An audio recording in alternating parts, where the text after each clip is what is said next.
Archaeodeath with Professor Howard Williams, bringing the past to life, just in time for its own funeral. Hello everybody. I'm just starting off on the old Guinness in my my hipster horn. I poured it very badly actually. Should have poured it a bit slower than that, but I was in a rush. Didn't want to leave you down. All right, cheers. It's Friday evening. I thought I'd come online and do a 25,000 follower TikTok celebratory live Q&A. And I'm going to start off by just saying hello to everyone. Thank you all for the 25,000 followers, whoever you are across the globe, although the stats tell me it's mainly the US, UK, Canada, Australia. But hello everyone, wherever you may be. And welcome to this sort of hopefully about a 45-minute hour natter about things archaeology of death, Archaeodeath, and I've got quite a few bits of things to tell you about while we get started, and while people join in. We've got various things to natter about, and also I'll answer any major questions that you have. Any questions I can answer, I will answer. If I can answer them, I will answer them. So if you don't know, I'm Professor Howard Williams. I'm a professor of archaeology at the University of Chester, and I also dabble in public engagement as well as researching and teaching mortuary archaeology, archaeologies of memory, medieval archaeology, and a bit of archaeology and popular culture as well. So what have I been up to? Well, it's in the middle of a teaching term at the university, so I'm busy teaching. I taught my third year Vikings class this morning, and also my third years on my archaeology and contemporary society class this morning. I've got a lot of research out, actually. I've got a lot of publications. I recently, this came out last year, but I've got this comic, What's Dyke, Wrexham Comic Heritage Trail, which is, I've just been able to do a physical launch at the Northam History Day, so I'm very pleased with that. So there's 10 comic panels by John G. Swagger, and text to go with them, and a map where you can follow and see Britain's third longest linear earthwork in the environs of North Wales' biggest conurbation, Wrexham. So yeah, that's how I've been doing a physical launch for that. I've just had the digital book launch of my new edited collection, The Public Archaeology of Treasure, edited by myself, Peter Reevell and Sammy Clegg. This came from a 2020 student conference, and it's a collection of papers that you can download for free from the Archaeopress website on the public engagements with treasure. So not only the ethics, politics, but also the popular culture of how we deal with treasure, finds, and conceptions of treasure. Everything from fictional portrayals of treasure in films and books, and right the way down to the legalities and the challenges of working with hobbyists such as metal detectorists, positives and challenges with that. So that's my new edited book, The Public Archaeology of Treasure, and it's published with Archaeopress and their Access Archaeology series. And as I said, you can download that for free, or you can buy a paperback. And you know what? I have to do the book sniff test. Still smells fresh. It's fresh off the presses. It came out in August, actually, and I've been promoting it around, but we had our book launch last Wednesday, which was fabulous. And in the book launch, we had two special guest talks, one by Dr. Rosie Everett of Northumbria University and Dr. Ben Geary of University College Cork. And they talked about brown gold, talked about the value of wetland archaeology. And with climate change, obviously wetlands are drying up, and all those precious finds that are preserved in the bogs of Ireland and Britain are slowly being destroyed. So they talked about the treasure of organic archaeology and wetland archaeology. And we also had Andy Agert, who's a Portable Antiquities Scheme Finds Liaison Officer, talking about his appearance on the Channel 5 TV show Digging for Treasure Tonight. And he talked about the benefits and challenges of actually being on TV. So we did a book launch for the book, and in which many of the authors turned up, the editors turned up, and we're going to put it on YouTube on the University of Chester's YouTube channel very soon, as soon as they add their graphics and make sure we don't say anything that's damaging to the university's reputation. Would I ever? But in addition to that, we got 2 extra talks, 2 fresh talks. But the book is great. Hello, metal detectorist, and I found many Bronze Age items. Yay! Hello, Tony. And so it's about the many challenges of working with detectorists, many of who I'm sure, like yourself, are responsible and report your finds when you find them to the Finds Liaison Officer. But there's always a few bad apples bad eggs, bad apples, perhaps both, and challenges of, working with amateur groups who are passionate, enthusiastic, and archaeologists don't always help themselves in these regards. So the book is the first ever, you'd think. There'll be lots of them. There's a few articles and academic research on treasure metal detecting, but this is the first edited book on the public archaeology of treasure. Okay, so that's out. I want to tell you about that. I will answer any questions that come in, but I'm going to babble on for the first 10 minutes at a speed rate just to get through things. The other thing that's come out, we've got the book launch for this coming in a few weeks' time.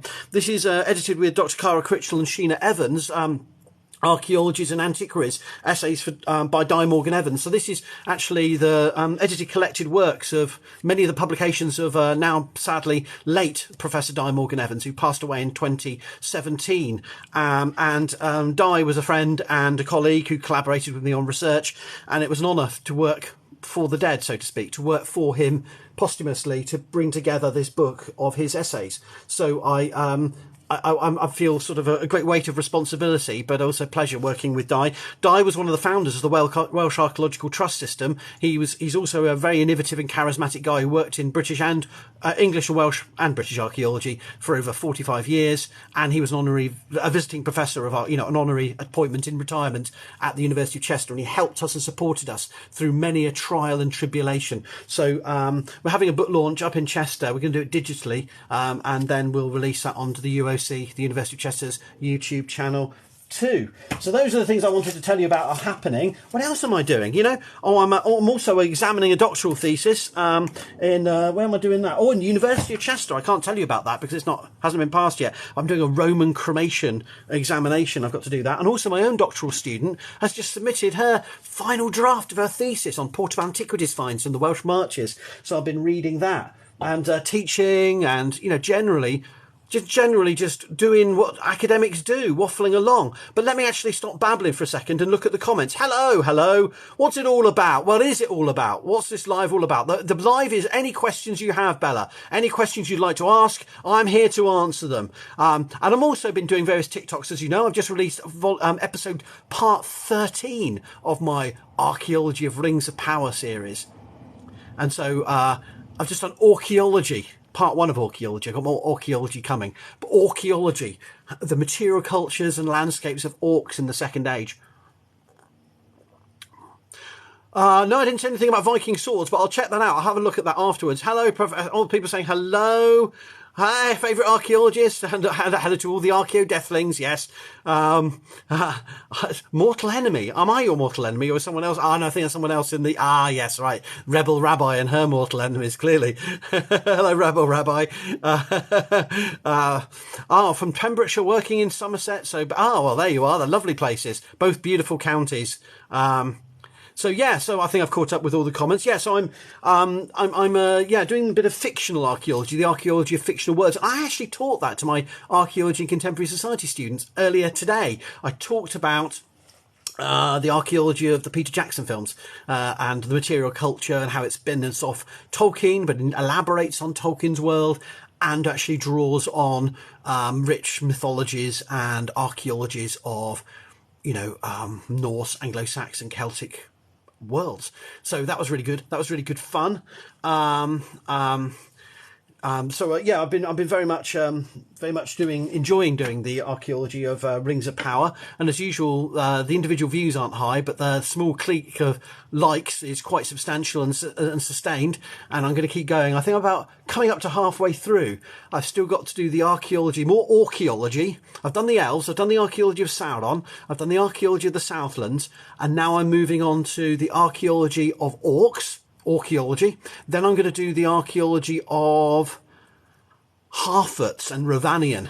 So we're going to do the material cultures of proto-hobbits and the landscapes in which they sit, they work, they live, they're roving around, which will include the ruins of men, of First Age men, I think. And then I'll be looking at the archaeology of Khazad-dûm. And we'll be going underground into the great halls of the Dwarven kingdom of Durin, King Durin and Prince Durin and Disa. and we may do a little special.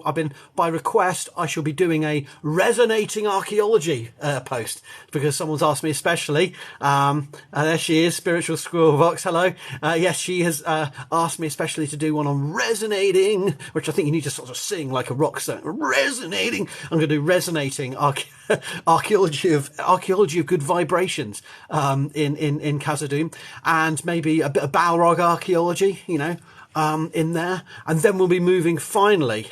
That'll leave us with the final thing to do for my Rings of Power archaeology series will be the archaeology of Numenor, of course. The Edain and their descendants, Elros and all of the kings of Numenor, their architecture, art, and ships, material. I'll try and do something. I could do about 50 videos on Numenor, but I'll try and pack it into 1 or 2, depending on how much I babble. So that's the plan with the Rings of Power ones I was going to tell you about. But I'm still going to be doing posts about various archaeological news, any mortuary archaeology news, anything, anything that comes on. Yes, Spiritual Squirrel Vox, Harfoot burial practice.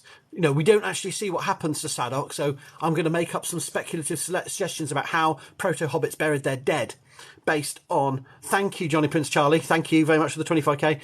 Thanks. Congrats to you for congratulating me, as so it should be, or something like that.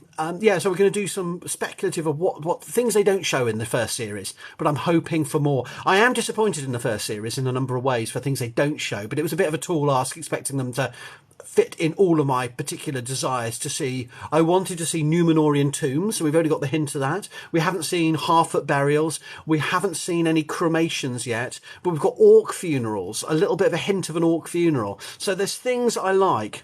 How about the archaeology of beer? Well, there's always beans on toast and beer to do archaeology about. So there's plenty of archaeology of beer to be done, but I'll try and swig it rather than talk about it.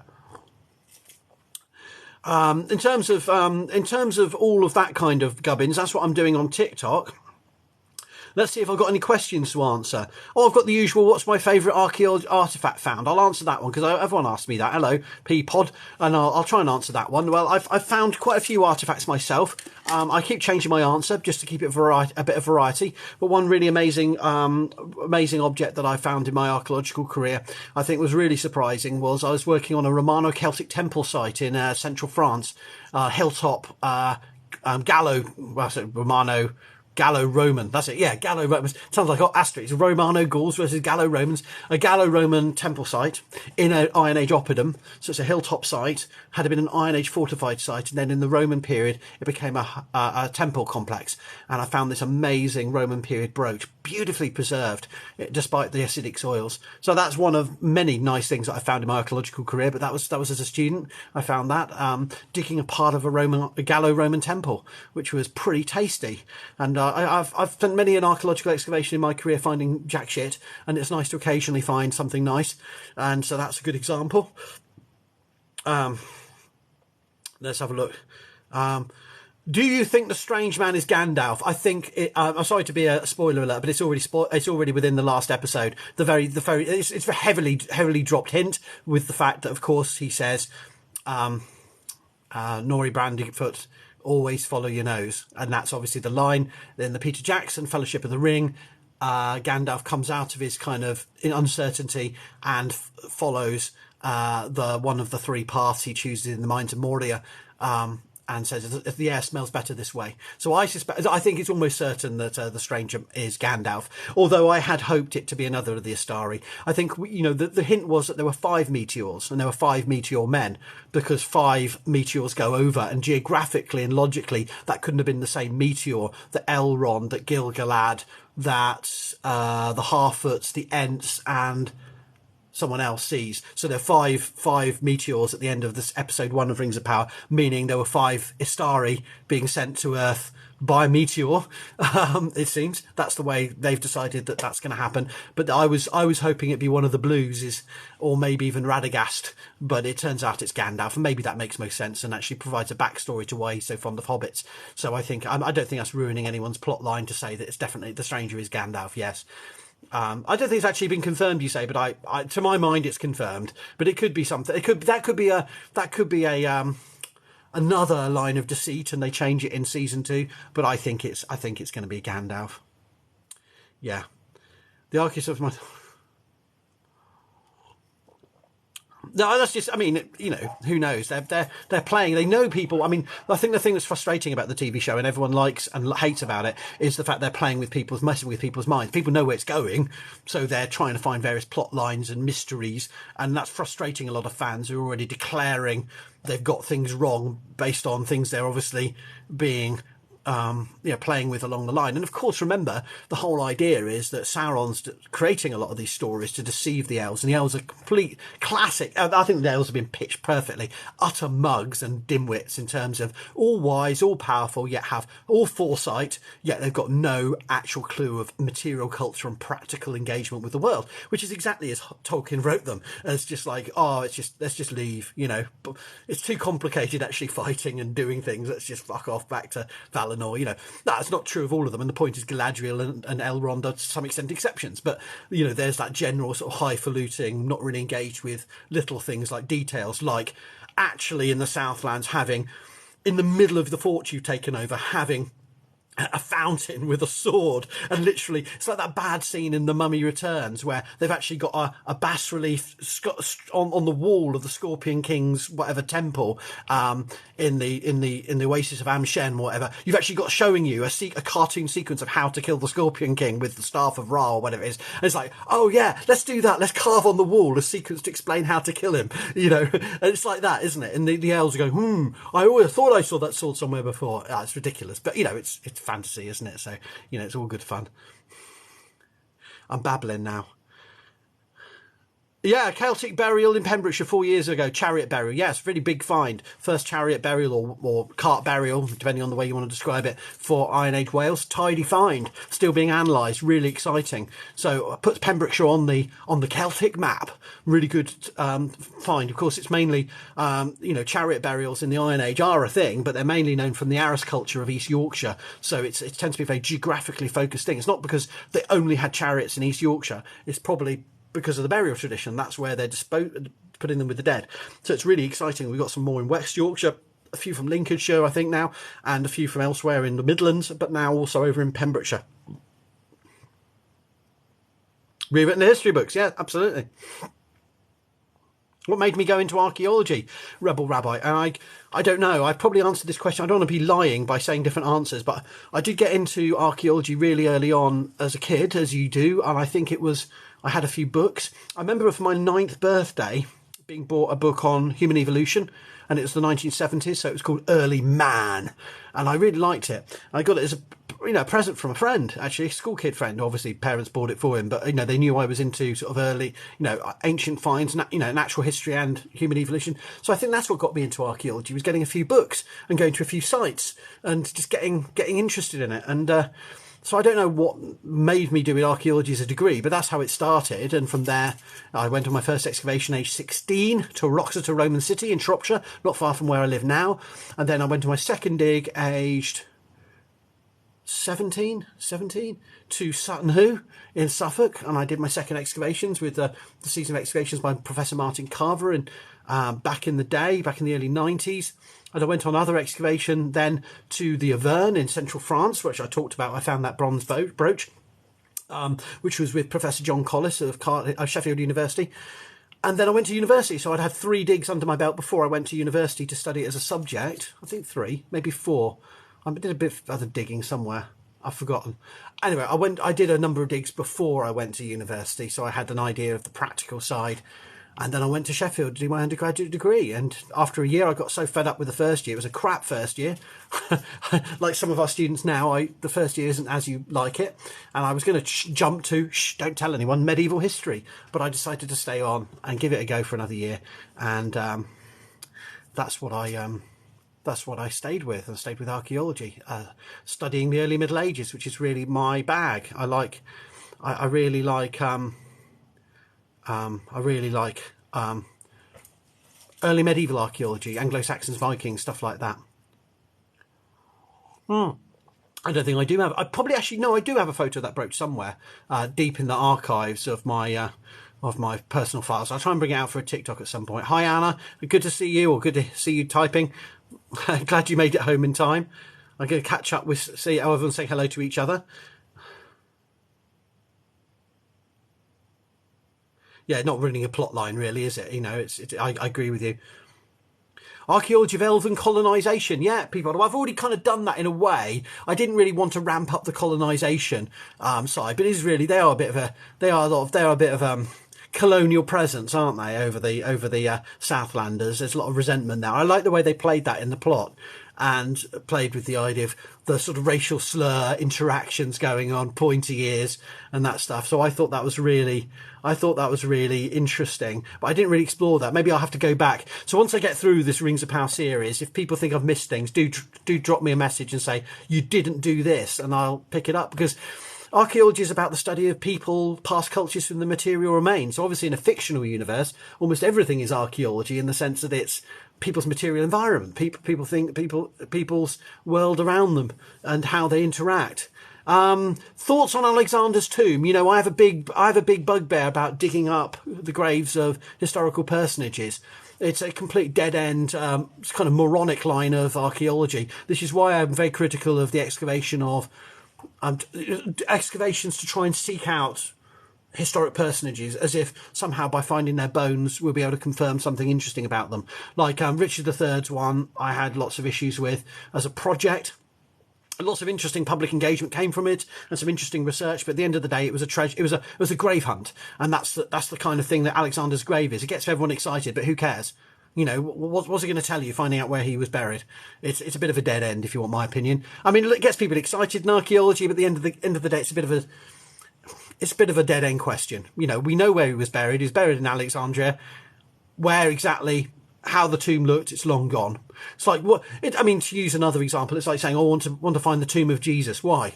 What's it going to tell you? What are you trying to find out? You know, what is that archaeological evidence going to do? Is it a faith thing? Is it a personal thing? Is it just sound cool? You know, I mean, I don't know. It's like that kind of thing. I mean, there's information that can be found from the tombs of great and powerful people. Of course, there's information that can be found about their life, their way they lived, their death, and so on. But often it's a dead end question of just finding where you go with a burial. You know, just to search. Oh, look, we got a grave. Now we knew they lived. Well, of course we knew they lived.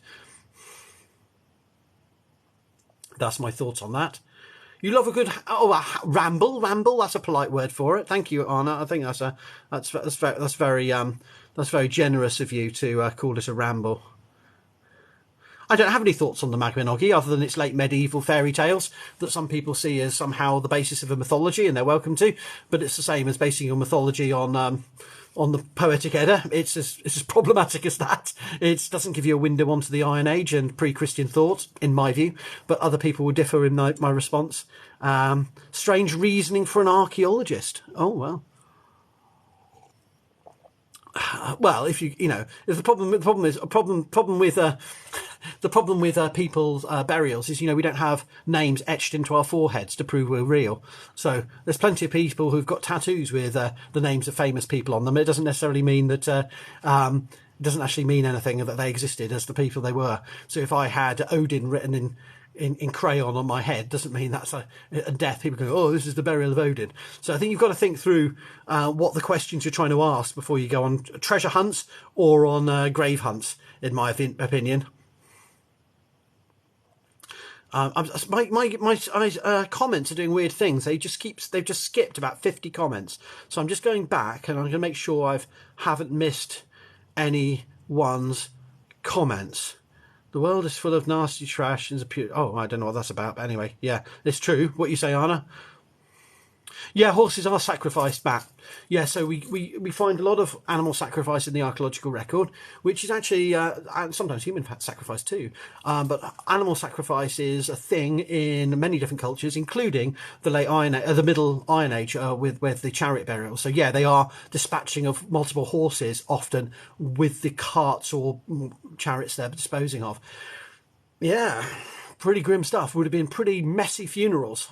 What am I drinking? I'm drinking a can of, the old Irish stuff, with the harp, which is an early medieval reference, of course. The harp of Brian Boru, the High King of Ireland who defeated the Vikings, Clontarf.